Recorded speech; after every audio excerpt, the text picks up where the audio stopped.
Сегодня у нас нимфа с телом из биота. Гусиные биоты – это перья с короткими, но плоскими и довольно широкими бородками, немного вогнутыми по всей длине. Бородки биота позволяют делать отлично заметную сегментацию тела нимфы. Вы на канале Муха-Поплетуха, всем привет, меня зовут Виктор, и мы начинаем с подготовки материалов.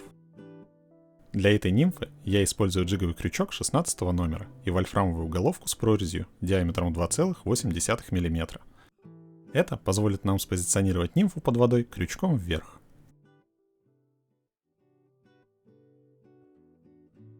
Для удобства я использую перодержатель. Он позволяет манипулировать даже самыми маленькими крючками, без опасности затупить жало при попытках одевания вольфрамовой головки.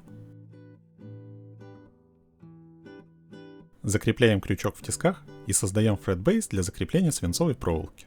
Она позволит зафиксировать головку и немного добавит веса нашей нимфе.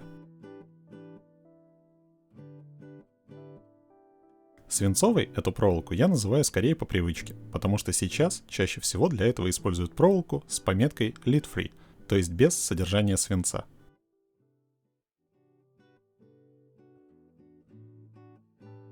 После закрепления проволоки сглаживаем монтажной нитью все неровности.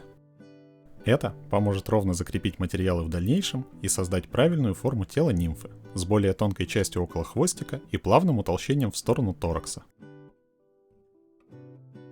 Для хвостика нам понадобятся бородки хвостового пера охотничьего фазана.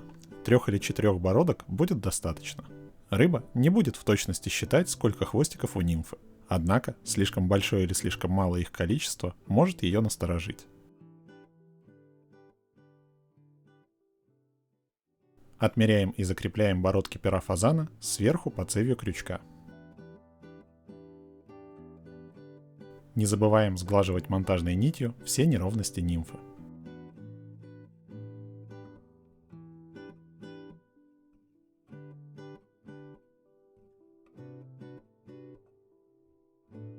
Далее подготовим бородку коричневого гусиного биота.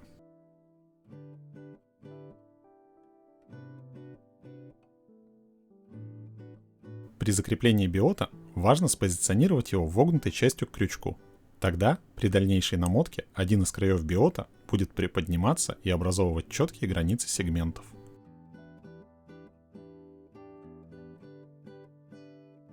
Намотку делаем так, чтобы каждый следующий сегмент был чуть шире предыдущего.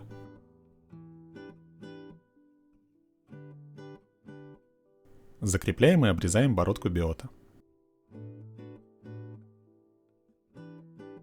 Теперь подготовим маленький пучок натурального кроличьего даббинга. Он будет имитировать торакс и ножки нашей нимфы. Но можно использовать любой не слишком мягкий даббинг с блестящими волокнами или без. После обмотки даббинговой нитью делаем финишный узел, который одновременно будет являться точкой атаки для рыбы. Мы специально выбрали яркую и контрастную нить, чтобы точка атаки была заметна. Соответственно, и прятать ее под даббинг не нужно, она должна занимать от трети до половины ширины торакса.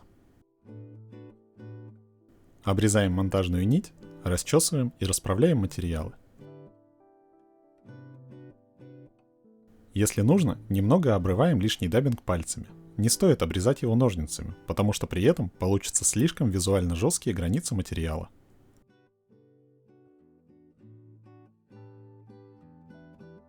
Модификаций этой нимфы множество. Ее можно изготавливать на крючках от 20 до 14 номера с различным даббингом и хвостиками. Главное, что я хотел показать, это удивительные свойства биот для формирования тела мушки. А если вы хотите узнать о разновидностях перьев, используемых в мухостроении, или о любых других материалах, пишите об этом в комментариях. И тогда мы обязательно рассмотрим эти темы. В продаже обычно есть два вида биот. Гусиные и биоты-индейки. Бородки гусиных более жесткие и широкие, но довольно короткие. Биоты-индейки длиннее и мягче, но при этом немного уже. При правильном позиционировании на крючке в обоих вариантах тело мушки будет смотреться изумительно.